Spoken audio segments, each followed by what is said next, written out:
and thank you for coming to my talk. Today, I will share with you some of my PhD work on the evolution and significance of male-mate choice in behavioral isolation.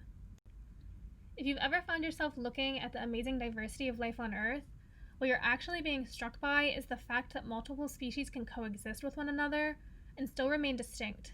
And many times, behavior, that is mating preferences for specific traits, is the primary barrier that maintains boundaries between species. A great example of this are the African cichlids, in which many closely related species coexist together in the same lakes, and despite the absence of physical or physiological barriers to gene flow, mating preferences for conspecific phenotypes prevents hybridization and the blurring of species boundaries from occurring. The importance of mating preferences in the maintenance of species boundaries is most often thought of in terms of female preferences for male traits, especially in sexually dimorphic species. The role of female mate choice in isolation has been supported in many cases, but this still leaves the role of males an open question. For instance, we often do not know if males of sexually dimorphic species even exhibit mating preferences, and if they do, whether their preferences strengthen or weaken species boundaries.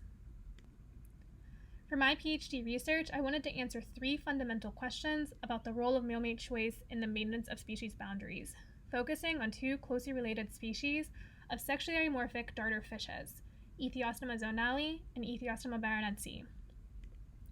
My first question was, who is primarily responsible for isolation in the focal species, males or females? The assumption for sexually dimorphic species like zonale and barronense is that females will be primarily responsible, with males playing a small role or no role at all. Next, I asked, why has isolation evolved between the focal species? Specifically, I tested the hypothesis that selection against hybrid offspring reinforces preferences. Finally, how are mating decisions made? Specifically, what cues are important in mediating boundaries between species? To answer my first question, I used a dichotomous choice assay to measure preferences of male zonale and barronense for conspecific and heterospecific females.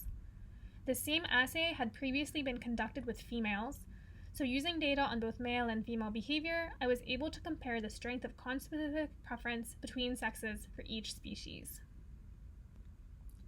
Results of the male preference assays showed that males of both species spent larger proportions of time with conspecific females over heterospecific females, suggesting that males prefer females of their own species. Next, comparing the strength of preference for conspecific stimuli, where positive values indicate conspecific preference and negative values indicate heterospecific preference, we see that for zonale, male preferences, although on average greater than 0, are significantly lower than female preferences.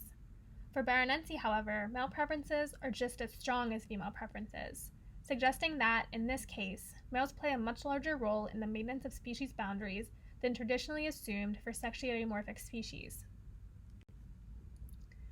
Next, to address why male and female darters prefer conspecific mates, I specifically tested a hypothesis that selection against hybrid offspring reinforces both male and female preferences. Reinforcement has been suggested as a potential mechanism of isolation in a previous study that found that hybrid offspring of the focal species has lower fitness than the parental types.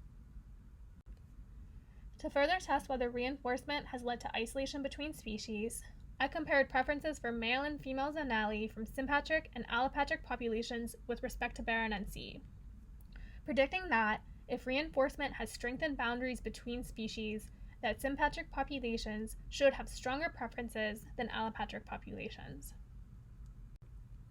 I used both dichotomous choice assays, and I assayed behavior in artificial stream units to observe more naturalistic behaviors. For artificial stream assays, I measured behaviors such as courtship, competition, and spawning between species.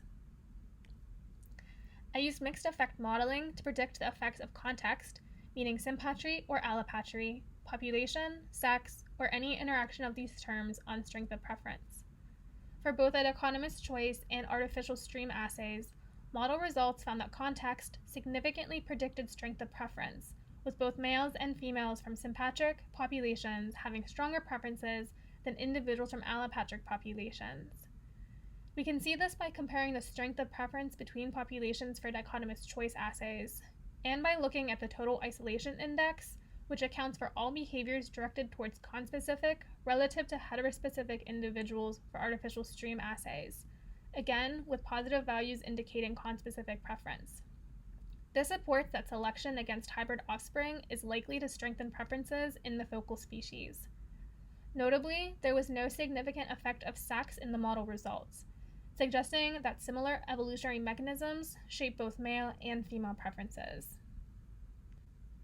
Finally, for my last question, I wanted to know how the focal species recognize suitable mates, particularly in the case of male mate choice, since female darters are much less distinct than males of the same species. Previous studies in Baronensi and Zonali focusing on female mate choice have identified both male color and pattern as important signals mediating female mate choice. So, to test which female signals are responsible for conspecific male preference, I created animated models of females displaying different aspects of conspecific pattern and measured male preferences for these animated models. Male preference for animations were measured using a dichotomous choice assay with computer monitors on either side of the tank. Each monitor would play an animation, similar to the one shown here, that displays females performing behaviors typical of the focal species. I again focused on Zonali as the species of interest, and given that we know that color and pattern are important in female mate choice, I decided to test the role of female coloration and pattern on male mate choice as well. I tested two distinct female pattern elements. First, the barred pattern that is shared between the sexes, and also the flank above the lateral line, which I call the focal region. These conspecific pattern elements were added over heterospecific animations and presented alongside unaltered heterospecific animations in dichotomous choice assays, so that the only difference between simultaneously presented animations are the addition of the conspecific barred or focal region pattern. Color-only models were presented which showed only the average color of conspecific and heterospecific females to test the role of color in male mate choice.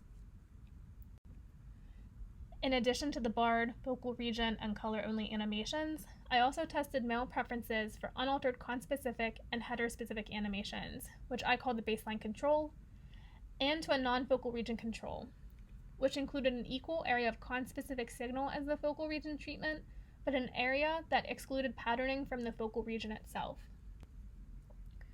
Results of the baseline control show that males prefer conspecific animations over heterospecific animations, as predicted by my previous experiments with live stimuli. However, for both the color-only animations and barred animations, I saw no significant difference in association time with either stimulus, suggesting that males either could not distinguish the two stimuli or had no preference for the conspecific color or barred pattern. Looking now at the focal region, which is the flank above the abdomen, I saw a significant preference for the conspecific focal region animation over the heterospecific animation. In contrast, for the non-focal region control, I found that males were actually more likely to spend time with the heterospecific animation over the conspecific non-focal animation, perhaps suggesting that males generally prefer unaltered stimuli over altered stimuli. In all, these results suggest that the color and pattern cues that are important for female mate choice are not used in male mate choice. The focal region, which is located near the female's egg-filled belly, may serve as an area of interest to males, and the importance of the focal region in male choice may overcome potentially adverse effects of stimuli editing in general, as seen in the non-focal region treatment. Overall, my PhD work shows that male choice is likely underappreciated in sexually dimorphic lineages, and that there's still much to learn about the signals that are important in mediating species boundaries from a male perspective.